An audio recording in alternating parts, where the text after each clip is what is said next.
Hi, it's Corey again with Freedom Investing Group, and I'm going to talk now about how to analyze a mobile home park in a little bit, still quickly, but in a little bit more depth than the previous video where we have one that you can do in about 60 seconds.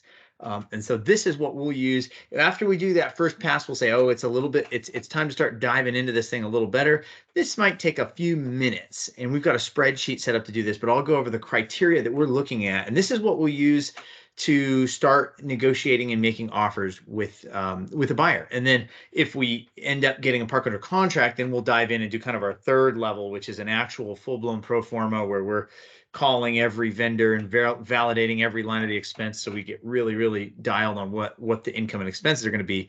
So this is still a more high-level one, but it just goes a little more in depth. So let's do it. I am going to share my screen. I'm going to share this screen here.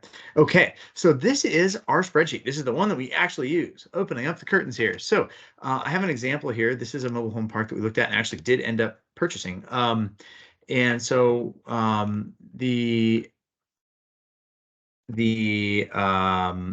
I don't think that starting offer price column is right though. But anyway, so we've got some columns here with the price. This column here is the one where it'll actually punch in the numbers that it's going to analyze later in the spreadsheet. But let's look at what we look at. So we use something called the ideal method of analyzing parks. That's infrastructure, density, economics, age of homes, and location. We don't really do it in that order, but I got that from Frank Rolf's boot camp that I attended. It was a great learning experience. So location. So here's what we're looking at. So the first thing is location. Is this even in a good area?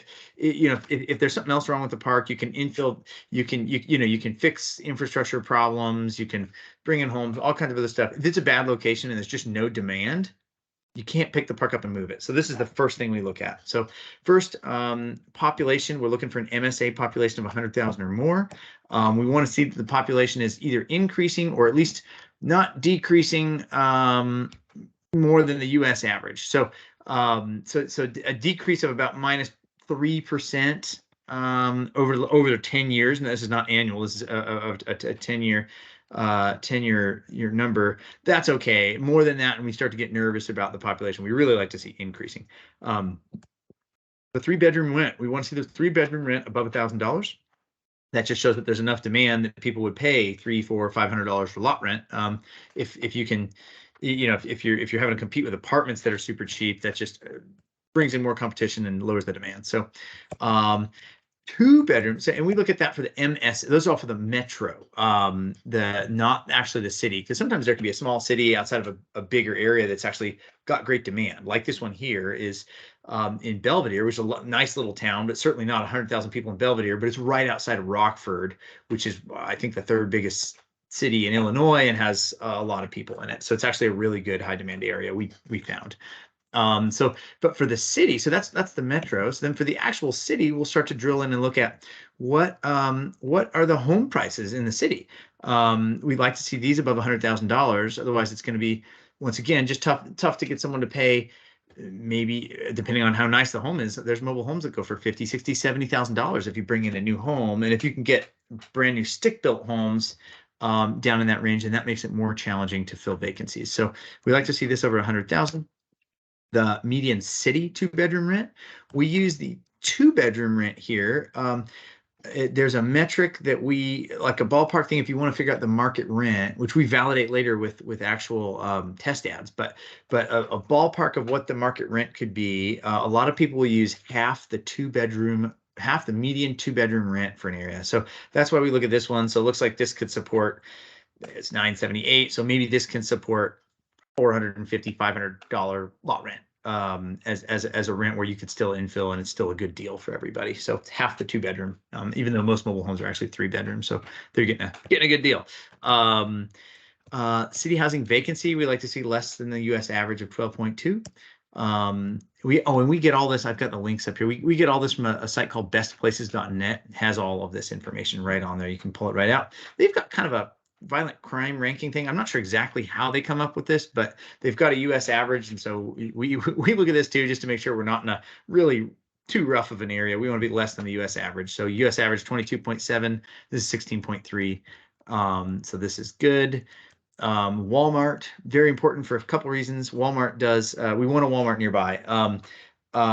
They do some of the best due diligence anywhere as far as finding regions that are growing where they want to build a Walmart. They don't want to go invest in an area and build a store if the area is dying, right? So they invest in good, robust markets where they know there's going to be people and jobs for a long time. So it makes you feel good if there's a Walmart there. Also, we use Walmart in our collections, which will be another video, but we have a collection system where we automate everything. And if the residents don't have internet, which some of the older residents don't, they don't want to pay online, they can actually go pay at the customer service counter in Walmart. So it's actually an important part of us being able to automate our collections.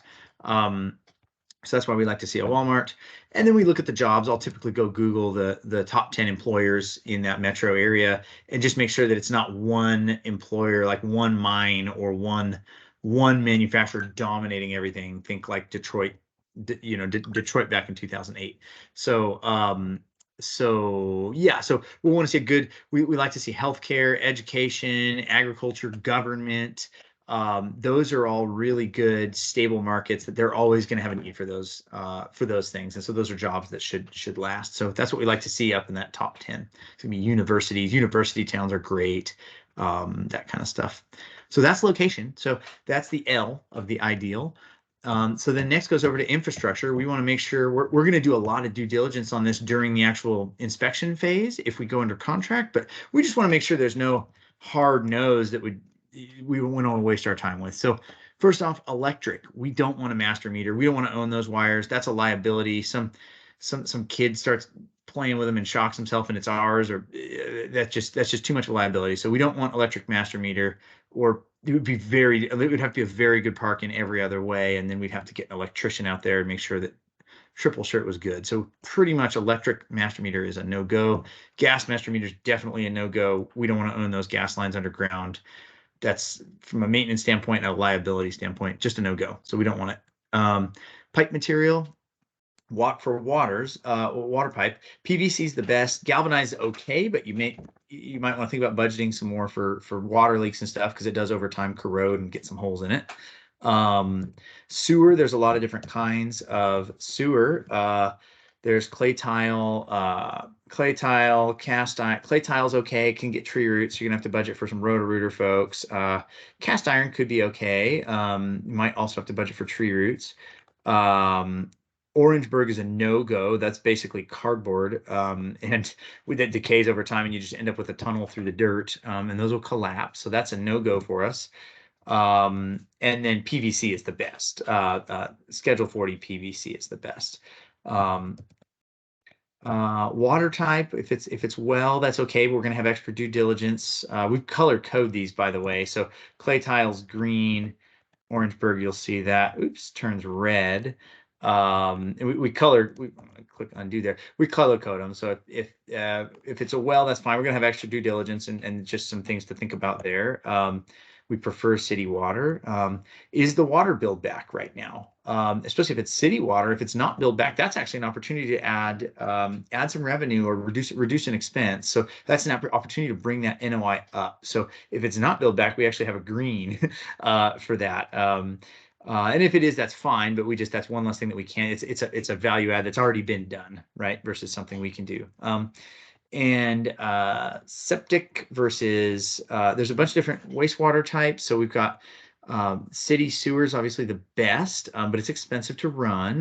Septics can be very cost effective, and you have to budget for maintenance, but typically less than a city sewer will cost. But you've got also some due diligence there, percolation test and things to make sure the soils are good.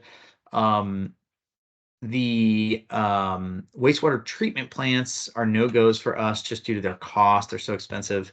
If anything goes wrong, they're seven-figure investments. And lagoons, I looked at a park recently that was lagoon, and that's a no-go. That's basically just a poop lake. And the jurisdictions don't like them either. So lagoons are a no-go. Roads can be asphalt, they can be paved, they can be dirt, they can be gravel. Dirt and gravel make a little more challenge with the lending. Some of the Fannie Mae, Freddie Mac lenders don't like that. So there's some other lenders that we work with who do, but just something to think about. Density. we want to make sure that so we look at homes per acre. We want to make sure that the homes aren't crammed together so tight that you can't get a permit to replace one or install one if you need to. That's really the bottom line there. And so sometimes we'll make a call to the actual, we always do this in inspection phase, but sometimes even in this phase, we'll make a call to the jurisdiction to make sure that, hey, if a home becomes dilapidated, we can actually replace it and still get a permit. Because otherwise you're going to end up with a decreasing amount of homes in there that you can never put back. So that wouldn't be good. And then the age of homes. This is an interesting one to think about. If it's tenant-owned homes that are older, that's actually maybe not bad because most of the tenants own those homes outright, so they don't have mortgages on them. So they tend to be financially fairly secure. They've been there. They tend to, tenants who've been there for a long time. They've got a good history there, and they don't have another big mortgage payment to make. So they're more likely to be able to keep up on their payments. A bunch of newer homes, the tenants just have a little more to pay. So it's just something to think about there. But if it's park-owned homes, if we're going to own the homes, I would consider older homes not great because they if it's a rental, it's going to break down and cost a bunch of money. You're going to sink more money into it than the extra rent is going to be worth, basically. Whereas if we're going to hire licensed people to come and fix it, where if someone lives there themselves and can keep it up themselves, they can do that much more cost effective than we can. So it's just something to think about there. If it's park-owned homes that are newer, those are actually, have some value. And so we can either rent those or sell them. And so those are good. So that's something to think about. And then we start looking at the analysis. At this stage, we're still just running, similar to my calculator, a 30%, 40% rule analysis. We'll go to 30% if the water is billed back, 40% if it isn't, to come up with what we think the NOI should be.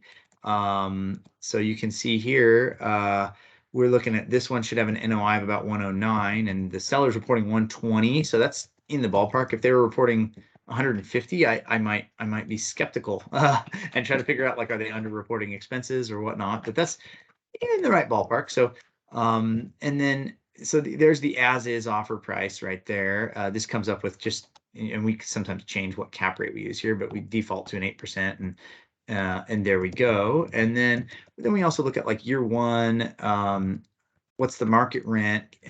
So we do an estimate of the market rent, which, like I said, to begin with, we use half of the 2-bedroom rent, and we end up doing a study later to verify. And if we were to do that, then and we budget for some capex and everything else, then what would our NOI be? And so this one, it looked like we could get that NOI up to 143 fairly easily with nothing more than a rent bump and accounting for making the park nicer so that we're fixing it up in the process of increasing the rent. And so then that gets you another offer price, and this one we're saying, okay, we're getting a little more aggressive here, so we probably don't want to go much higher than this one. It's kind of an upper bound. And then we look at year 5, similar kind of stuff. What do we think we can get the NOI to in year 5? A whole bunch of stuff over here. We can plug in loan terms, and we can calculate projected what would we be able to, if we were able to refi at the same terms we have now, which is a big if. I always tell everybody to take this part with a grain of a shaker of salt, but if we were able to do that at year 5, how much of the investor capital would we be able to return? This one is calculating to exactly 100%. Doesn't usually hit that number right on. We like to see 70% or greater there, just as a potential. And what's our year 5 cash flow? Year 5 cash flow is 10%. Our year 1 cash flow, we want to see. Our year 1, we want to see, where is it? Oh, there it is. 5.9. So we like to see at least 5% there for the very first year out of the gate. And then we'd like to see a 20% IRR. This one's 19, so it's close enough for us to dig in more because these are real rough numbers. So, and it's got just some cells over here that they use to calculate that IRR with some assumptions for rent increases. So that's it. So that's how we can come in, and we've got this default here. So we can come in and pretty quickly punch this stuff in, go to best, plug in the address, go to best places, start plugging this stuff in, and it's pretty easy to see. Like, if it's mostly green with a couple yellows, then it may be something we want to pursue. If you start to see a bunch of reds in here, then it's just a really easy color-coded way to flag things. So that's how we do it. That's how we analyze them, and then that gives us some kind of negotiating range as far as what prices would make sense for us numbers-wise. Hope you enjoyed that. Cheers.